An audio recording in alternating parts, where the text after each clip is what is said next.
जय भीम, नमो बुद्धाय साथियों। आप देख रहे हैं DS19 न्यूज। DS19 न्यूज में आपका स्वागत है। अगर आप इस चैनल पर नए हो तो चैनल को अभी सब्सक्राइब करें और बेल आइकन की घंटी दबाना ना भूलें ताकि इस चैनल की वीडियो आप तक पहुंचती रहे।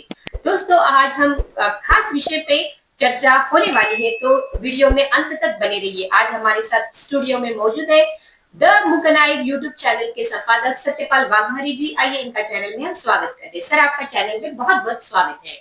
जय भीम, नमो बुद्धाय साथियों। दोस्तों, हम चर्चा में ऐसे कुछ चंद सवाल लेने वाले हैं जो चर्चा बहुत ही महत्वपूर्ण होने वाली है। हम यह जानना चाहते हैं, संविधान निर्माता जो डॉक्टर बाबा साहेब अम्बेडकर है, उनको संविधान के निर्माता न मानते हुए BN राव को संविधान निर्माता मानकर ऐसे प्रोग्राम लिए जा रहे हैं और उनका इस तरह से प्रचार प्रसार किया जा रहा है, तो इसके बारे में सर आप क्या कहते हैं? देखिए, ये मनुवादी मानसिकता है और मनुवादी मानसिकता का सबसे बड़ा एक परिचय यह है कि ये झूठ को लोगों के सामने परोसते हैं और लोग उसे मानने को भी लगते हैं, जो पाखंडवाद के झांसे में आते हैं। और जो भी बाबा साहब ने बताए हुए मार्ग पर चलने वाले जो भी तर्कवादी लोग हैं, ऐसे पाखंडियों को खंडन कर देते हैं। भारत में बाबा साहब के संविधान की वजह से ही इस देश के तमाम लोगों की जिंदगी सुधर गई है, ना कि इनके पाखंडवाद से नहीं सुधरी। अगर इनके पाखंडवाद से या BN राव के कहने से अगर इस भारत को बदल दिया होता तो कब का इस भारत देश की जनता सुधर गई होती, आज अन्न को नहीं तरसी होती और इतनी बेरोजगारी नहीं हुई होती। BN राव अगर संविधान के निर्माता उतने ज्ञाता थे तो इनकी पाखंडवादी सोच को क्यों नहीं बदले उन्होंने? BN राव अगर उसे लिखते तो मनुस्मृति कंपलसरी उसमें जाले होते संविधान में। और दूसरी बात जो है, ये बाबा साहब का संविधान नहीं है, ये BN राव ने लिखा है। तो BN राव ने लिखा है तो इसमें सबको समान अधिकार कैसे मिलेगा? इसमें सबको रिजर्वेशन कहां से आ गया? इसमें अट्रॉसिटी एक्ट कहां से आ गया? इसमें दलितों को इतने सारे सहूलत मिलने की बात। फिर ये संविधान की जो बातें होती रही, तो इसकी असलियत कैसी है सर? देखिए, इनके सामने अभी मुद्दा नहीं है जी। इन लोगों ने चिल्ला चिल्ला कर संविधान ऐसा है वैसा है बोलने में इनके 75 साल गए और इसको बदलने के लिए इनको 75 साल लगे। इनको बदलना है कहने के लिए 2014 में आए, संविधान बदलेंगे, 19 में फिर से आने के बाद संविधान बदलेंगे, इनके बस से नहीं हुआ। 2024 का इलेक्शन में इनका नारा ही था 400 पार में इनकी हवा उतर गई। लोगों ने ऐसा पिछवाड़े पर लात मारा इनके कि कहां जाके गिरे पता नहीं चला। जो उनको संभाला नीतीश कुमार ने और चंद्रबाबू नायडू ने। पर सर, अगर संविधान ही अगर BN राव ने बनाया तो उनको संविधान बदलने की जरूरत ही क्या है? वही तो, बाबा साहब ने ही संविधान बनाया है, इसलिए वो बदलने की बात कर रहे हैं। इनको भी पता है इनके 7 पुश्ते आने वाली 7 पुश्ते बाबा साहब को नहीं भूल सकती, क्योंकि इस मनुवाद को जड़ से मिटाने का काम ही उस संविधान ने किया हुआ है। उस मनुवादी सोच को ही बाबा साहब का संविधान खत्म कर देता है, इसलिए तो बाबा साहब का विरोध कर रहे हैं। और अभी संविधान को तो मिटा नहीं सके, संविधान को ये बदल नहीं सकते। तो वो बात क्या थी सर, वो बताइए। तो संविधान को ये बदल नहीं सकते, इसलिए ये कह रहे हैं कि अभी बाप ही बदलेंगे। समझे? संविधान को लिखने वाला तो इनका बाप है, इनको पता है, लेकिन अभी बाप ही बदलेंगे ऐसा काम इनका हो रहा है। इतने दिन इनसे तो हुआ नहीं। तो इसकी असलियत यह है कि यहाँ की पूंजीवादी सरकार और ब्राह्मणों को बाबा साहब के हाथों संविधान बनाना कतई मंजूर ही नहीं था।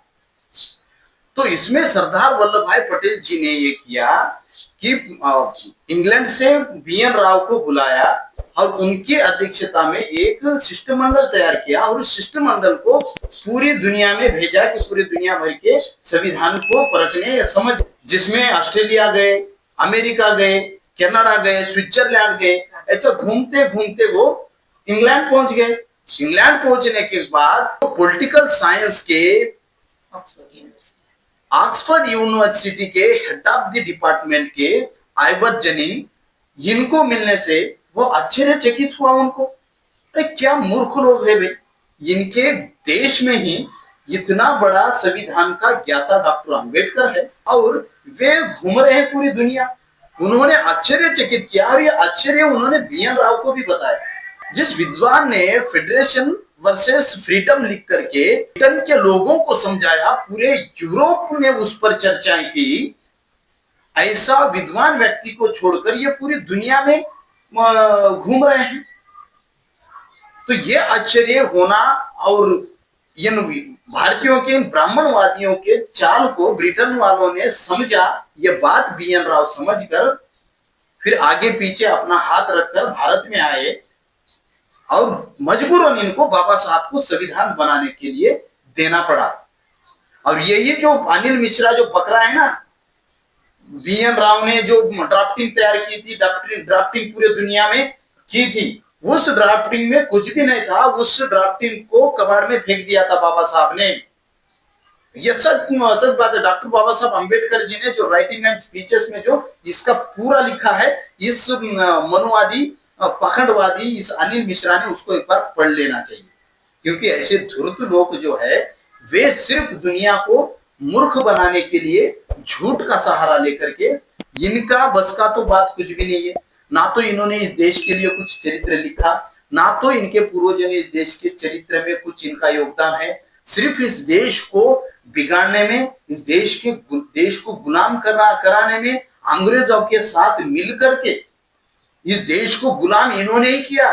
जो तिलक था, तिलक ने अंग्रेजों को कहा कि हम भी बाहर जाए, तुम भी बाहर जाए, दोनों मिलकर लूट लेते हैं भारत को। ये बातें लिखी हुई हैं, इसका प्रूफ दे सकते हैं। सर, जिस तरह से अनिल मिश्रा यह एक धूर्त वकीली है, क्योंकि पता नहीं उसको वकीली का ज्ञान कहाँ से आए, वो बाबा साहब की ऊंचाई को नहीं समझ सकता और बाबा साहब को मिटाने की बात करता है। सर देखिए, बाबा साहब को मिटाना तो इनके 1000 पुस्तों से भी नहीं होगा, क्योंकि बाबा साहब की अभी ऊंचाई ये बाबा साहब के पैरों के धूल तक ही सीमित है। ये लोग बाबा साहब की ऊंचाई को नापना इन्होंने छोड़ देना चाहिए और बाबा साहब को मिटाने की बात तो बहुत दूर है। 1920 का समय और अभी 2025 का समय में कितना बड़ा अंतर है।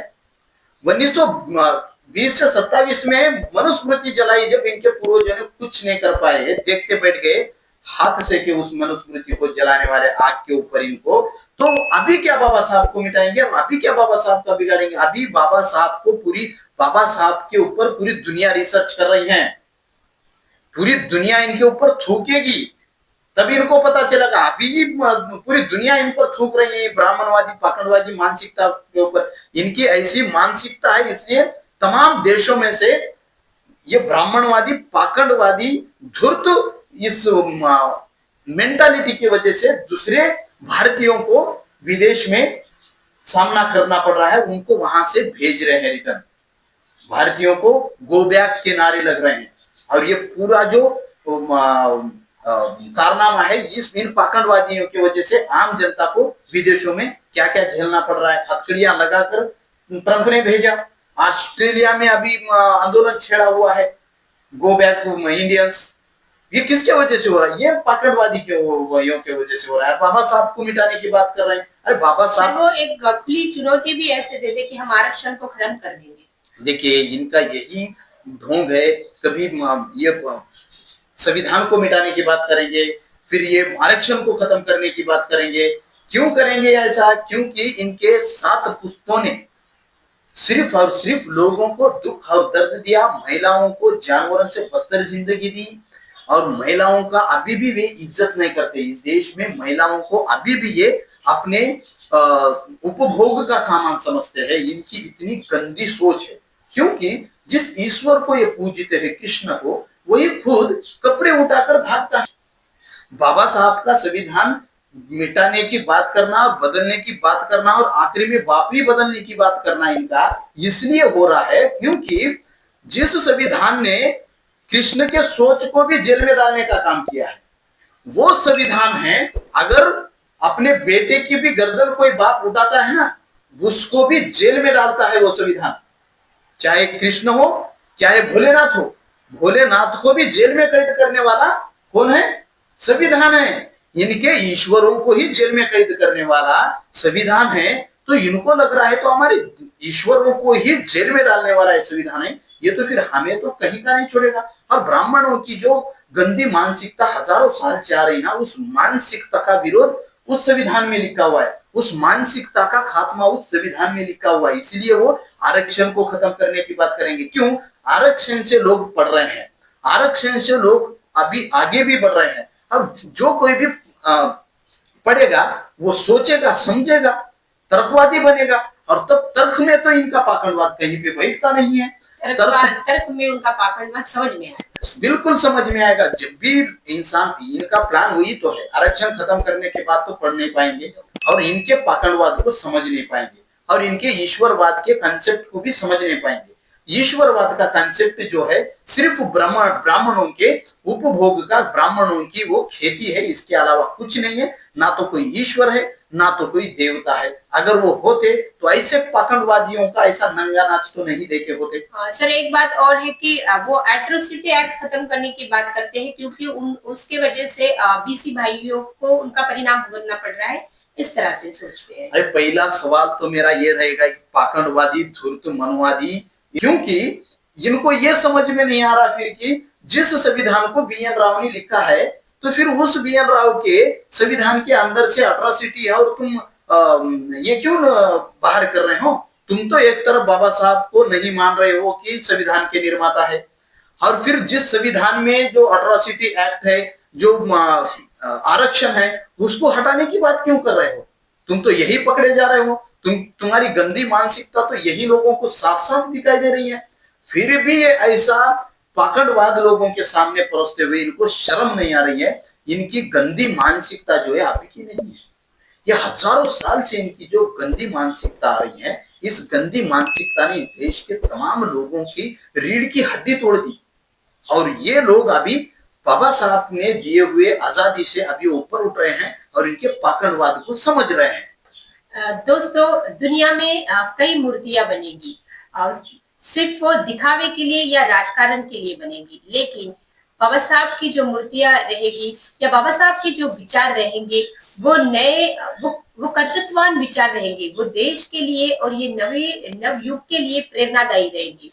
दोस्तों, जिस तरह से ब्रिटेन ने इस देश में अपने हिंसा के बल पर राज किया था, लेकिन डॉक्टर बाबा साहब आम्बेडकर ऐसे व्यक्तिमत्व है जिन्होंने अपने समता, भाईचारा विचार इस देश को देकर, यानी इतना बड़ा अच्छा भारतीय संविधान भारत देश को देकर हर एक के दिलों में अपना जगह बनाई है।